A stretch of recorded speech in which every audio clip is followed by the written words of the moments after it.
मैं परमेश्वर का धन्यवाद देता हूँ इस सुबह के समय के लिए। सर्वशक्तिमान परमेश्वर के चरणों में आने का प्रभु ने जो मौका दिया है। आइए आज के वचन मनन के लिए हम लोग नीति वचन 16वां अध्याय उसका 3रा वचन पढ़ें। अपने कामों को यहोवा पर डाल दे, इससे तेरी कल्पनाएं सिद्ध होंगी। हम सब जानते हैं कि ये वचन बहुतों के लिए आकर्षित और बहुतों के लिए तसल्ली वाला वचन है, क्योंकि विश्वासी सोचते हैं कि मुझे बस अपने काम परमेश्वर के हाथ में सौंपना है और बाकी सारा प्रभु कर देगा। अगर हम इस वचन को अच्छी तरह नहीं समझ पाए तो हम अपने जीवन में बहुत परेशान होंगे और आज बहुत परेशान हैं भी। हम जानते हैं शैतान भी जब प्रभु यीशु की परीक्षा करने मरुभूमि में जंगल में आया, 2 अवसरों पर उसने परमेश्वर का वचन लिया, उसको तोड़ मरोड़ कर उसका अर्थ ही बदल कर प्रभु के सामने उपस्थित किया। और वही शैतान हमारे साथ भी ऐसे ही करता है। इसलिए हमें वचन मनन करते वक्त कितना हमें ध्यान देना है।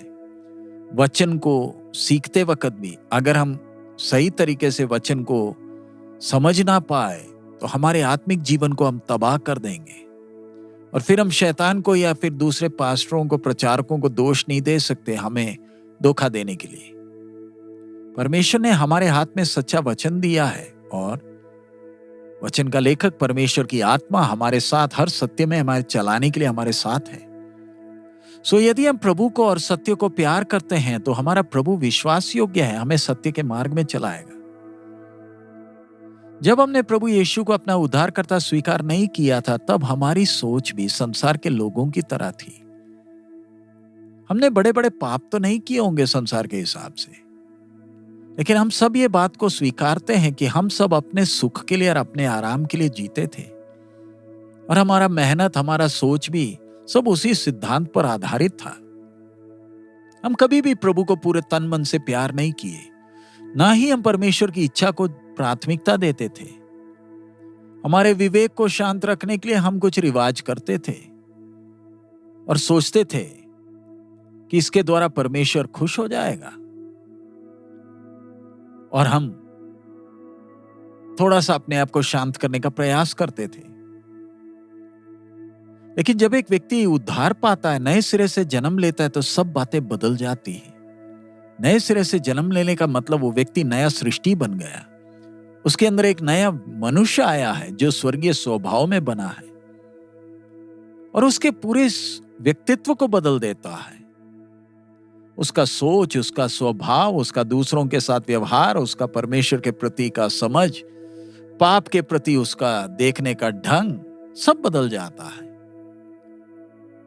संसार के लिए यह मूर्खता लगेगी, लेकिन एक व्यक्ति जिसने उद्धार पाया और उद्धार की खुशी को अनुभव करता है, वो परमेश्वर के साथ के संबंध के उस मधुरता को चखता है। जो बातें उसके लिए पहले अच्छी लगती थी, अब उसको उन बातों को देखकर शर्म आता है, क्योंकि वो अब पवित्र परमेश्वर की नजरों से देख रहा। अब वो व्यक्ति के अंदर की तमन्ना है कैसे ना कैसे स्वर्गीय पिता की इच्छा के लिए जीना है। उसके अंदर की तमन्ना, इच्छा कि मेरे जीवन के द्वारा परमेश्वर के नाम की महिमा हो।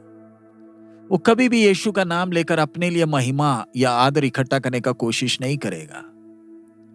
इधर हमने जो वचन पढ़ा, इसमें लिखा है अपने कामों को यहोवा पर डाल दे।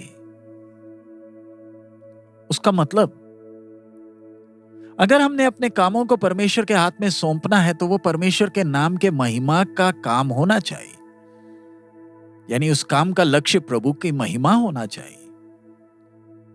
एक अशुद्ध काम जिसके पीछे स्वार्थ है, स्वर्गीय परमेश्वर उसको कभी भी स्वीकार नहीं करेगा। दुश्मन शैतान जो लोगों के सामने परमेश्वर बनता है, लोगों को धोखा देने में तुला है। वो लोगों के कामों को स्वीकार कर लेता है क्योंकि उसे लोगों की आराधना चाहिए। वो लोगों के सोच और लोगों के जीवन के प्रति उसको कोई मतलब नहीं है। वो चाहता है लोग पाप में मजा करें ताकि उन्हें नरक की आग में अपने साथ सारे दुष्ट आत्माओं के साथ लोगों को भी लेकर जाए। लेकिन पवित्र परमेश्वर का सोच ऐसा नहीं है, परमेश्वर का स्वभाव ऐसा नहीं है। परमेश्वर पवित्र है और पाप से नफरत करता है। जो काम हम परमेश्वर के हाथ में सौंपते, अगर वो परमेश्वर के मापदंड के अनुसार नहीं है, परमेश्वर स्वीकार नहीं करेगा। परमेश्वर हमारे सोचों को जांचता है, और अगर ये सोच विचार परमेश्वर की इच्छा के अनुसार है तो ही उन कामों को स्थिर करेगा। हम अपने आप को धोखा ना दें कि स्वर्ग में परमेश्वर कैसे ना कैसे हमें आशीष देने के लिए तुला है, हमारे कामों को आशीषित करेगा, हमारे मनों के विचारों को पूरा करेगा। ये ना सोचे कि परमेश्वर खुश हो जाएगा अगर हम थोड़ा सा पैसा प्रभु के नाम पर दे दें। आइए हम इन दिनों में समझदार हो जाएं, प्रभु के ज्ञान में बढ़ें, ताकि हम भले और बुरी बातों में अंतर समझें और परमेश्वर की इच्छा के अनुसार चलें।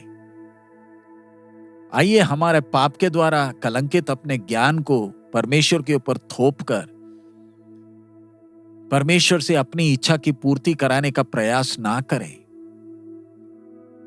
अगर हम परमेश्वर को सच्चे मन से प्यार करते हैं, परमेश्वर के सही मार्ग में हम चलें, तब हमारे अंदर वो शांति होगी, क्योंकि हमने प्रभु के हाथ में सब कुछ सौंपा है।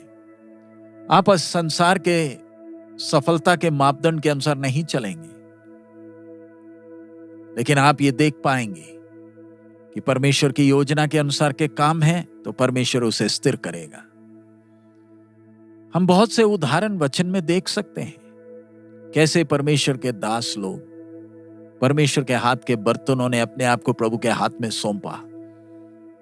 कैसे कई मिशनरीज दुनिया भर प्रभु की सेवकाई में गए, प्रभु के ऊपर भरोसा किया और प्रभु ने अपनी सेवकाई को स्थिर किया।